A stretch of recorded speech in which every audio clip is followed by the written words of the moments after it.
Oh, goody. Alright, what's going on everybody? Zombies here again, and today we're back with another Marvel Snap video.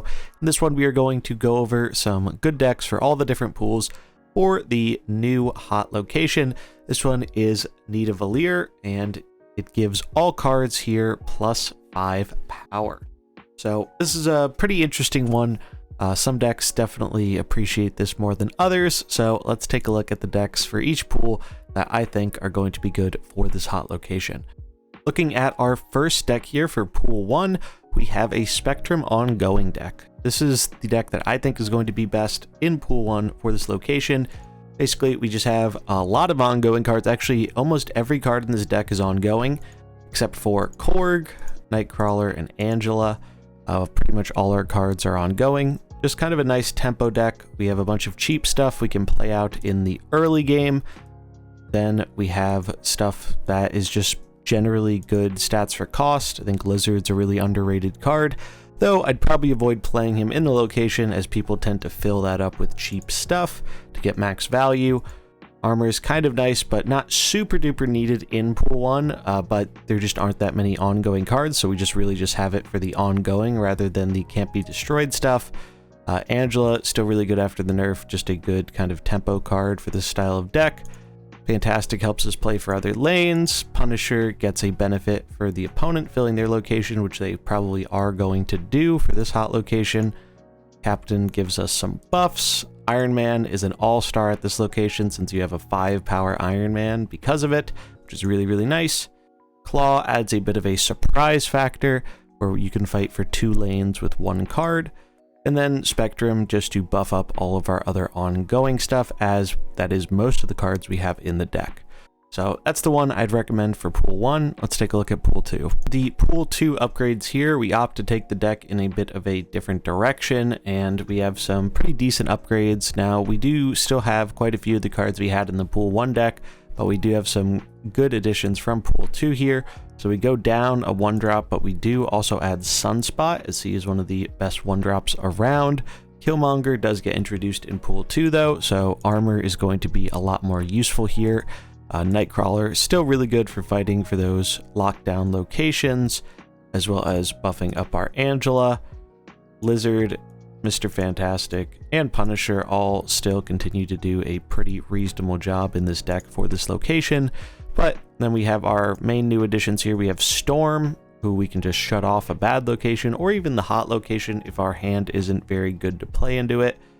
Jessica Jones, the kind of MVP to pair with Storm, since we're not going to play anything else in the Storm lane generally, or if we do, it'll be a Nightcrawler moving there later. Killmonger to shut down all the Zoo decks and other 1-cost stuff. Iron Man still really good at the location, and then we just threw in Chavez to give our deck a bit more consistency. We really care about playing as much stuff as we can a turn, so making sure that we don't see our 6-drop until the final turn definitely seems like a good way to go about it. Then for our first Pool 3 deck here, we have a Mr. Negative deck. This is Negative Surfer. However, we do have a bit of a tech inclusion here, and that is in Shang-Chi.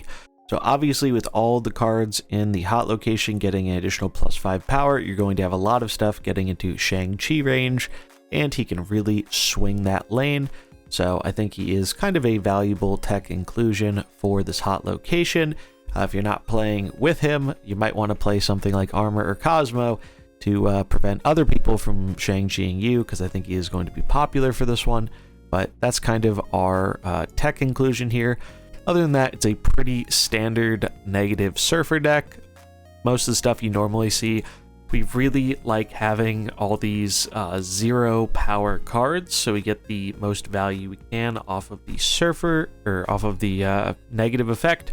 So we have a lot of them here. We have Angela, we have Ironheart, Mystique, Surfer. Then we also have Iron Man too, so a lot of 0s, and then almost everything else here is like 2 or 1 pretty much for the whole deck. So our deck's gonna be really cheap. Surfer, still a phenomenal card. You do have to watch out a little bit for the leeches and whatnot, but if you can get around that, Surfer is still performing very, very well. Just being able to juice up our powerful 3-drops here, like Brood, Wolfsbane, Rogue is really good tech, especially for the mirror. Mystique just super duper good with being able to copy stuff like our Iron Man. Just a very solid deck overall. I think Forge definitely getting a lot more value here too as well. Kind of an underrated card. Psylocke also kind of niche, but can be very useful for getting out Mr. Negative a turn early. If you happen to have Bast, I do think Bast is a great inclusion in this deck, and I would definitely recommend them over one of our 2-drops we have here. Probably either Forge or Psylocke, depending on your preference. Another deck here for Pool 3 that I think definitely could do pretty good is a Sarah control style deck. We haven't seen too many of these since the Leech Leader stuff was pushing them out of the meta a bit, but I have a feeling the Leech Leader stuff isn't going to be quite as popular for this hot location, so I think it has a chance of being good again. Pretty standard Sarah deck here, just generally good value cards, and we have some big tech cards like Shang-Chi, who I mentioned before, Enchantress. Now, personally, I don't think Enchantress is that amazing in the meta right now, so this, I would say, is your flex spot. Put in whatever tech you think is working best against the meta you're running into. If it happens to be Enchantress, that's great, but if not, this is probably the flex spot where you could put in a different card. I know for me at least, I haven't been seeing a whole ton of stuff that Enchantress is great against. Other than that, pretty standard stuff here. Angela as our premier 2-drop, but we also have some other decent ones here like Carnage, Mysterio, Mr. Sinister. Forge is pretty good because of running stuff like Mr. Sinister and Brood. And the whole thing with this deck is you're really just trying to throw a bunch of stats into play on the final turn and overwhelm your opponent. Bishop really likes that as well because we're playing a lot of cards, which buffs him up. Nova is nice with our Killmonger. Pretty standard stuff here. We're really just trying to get this Sarah down on 5 and overwhelm them with a lot of our cheap 2-cost stuff that's 1 cost, or 3-cost stuff that ends up being 2 cost. Another deck that I think will do pretty well in Pool 3 is going to be a Captain Marvel control style deck. I actually just uploaded a video earlier today showcasing this one, and I think it's a pretty powerful deck that's kind of underrated right now in the current metagame. And I think it's going to work pretty well for the new location, or the hot location, because we just have a lot of cheap stuff we can throw down. We do have a bit of a destruction theme here with Carnage, Bucky, Nova, Hood, all that kind of stuff. You can take this deck in a different direction if you want, sub out some of the destroy stuff. For me, it was working pretty well, but if you're running into a lot of armor and Cosmo, it might be worth switching up some of the destroy package, but personally, I found I had a lot of success with it. Bishop, since we're playing a lot of stuff, Killmonger as tech, Shang-Chi, gonna be really good tech. Rescue, just because we need a good 4-drop. If you don't have Rescue, you could try Jessica Jones. I think she's a little bit worse, but decent substitute. Captain Marvel saves us a lot of the time with this deck, absolute all-star. And then Magneto, we just want something big at the top end, and this can definitely mess them up with the hot location because we can just yoink their 3 and 4 cost stuff out of the location, which is pretty nice.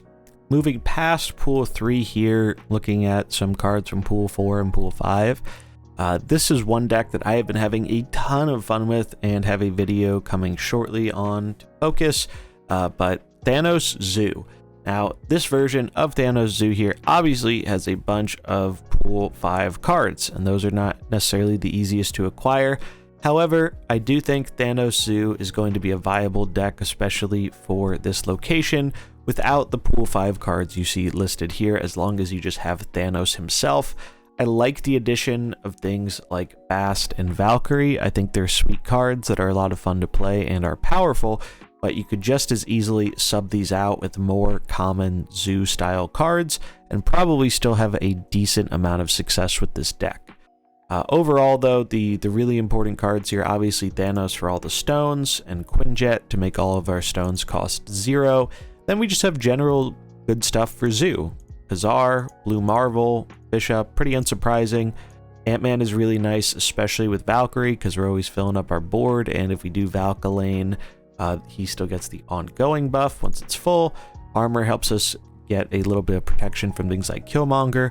Mojo's kind of like Ant-Man in that we're filling up the board all the time, so it's easier to get his effect online. Carnage helps us get unnecessary stuff out of our lane, or just clear a lane if we need more board space. Angela, because we have a lot of stuff going down on the board to buff her up.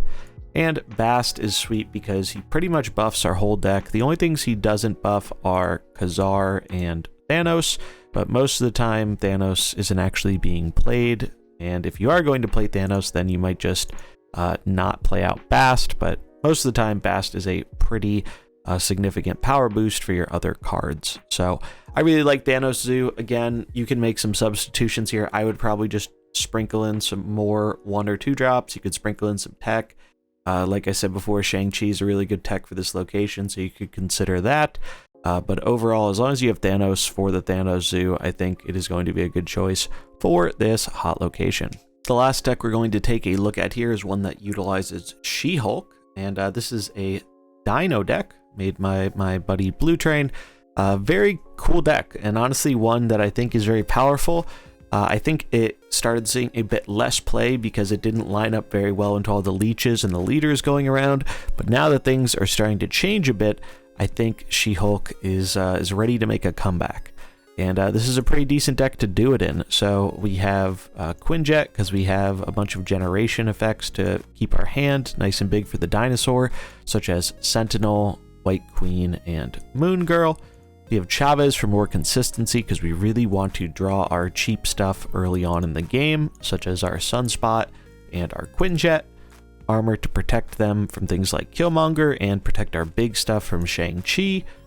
Storm to just completely take over a lane. Cosmo to shut down opponents' effects and protect our Dino. Moon Girl for double Dino. Also, with this deck, you can do some pretty nutty double She-Hulk plays as well, especially with the cost reduction from Quinjet. You can skip turn 5, and then you end up having a She-Hulk for 0 cost and a She-Hulk for 1 cost, and can slam another big thing with it, so that's pretty sweet. Obviously, Devil Dino, really, really good card, and just is kind of what the whole deck is built around. And then Doom gives us a nice way to play for other lanes that might be locked down, such as our Storm lane or just some other locations like that. And then White Queen is really nice because not only does she give us a different option for the final turn, but she actually just gives us information, so we know potentially what to play around towards the end of the game. So that is, I think, a pretty solid deck here, only using She-Hulk as the pool 4 or 5 card, and the rest are all things you can get in pool 3. I think Dino is definitely positioned pretty well to be making a comeback now that the meta seems to have been changing a bit more. But those are all the decks we have here for all the different pools for this hot location. Definitely let me know in the comments below if you have a deck that you are looking forward to trying out, or a different idea that you didn't see showcased in this video. As usual, I will be streaming tonight with the hot location, so we'll be trying some of these out and see how they do. But that's going to wrap it up for this video. If you enjoyed it, remember to like and subscribe, and I'll catch you in the next one. Peace.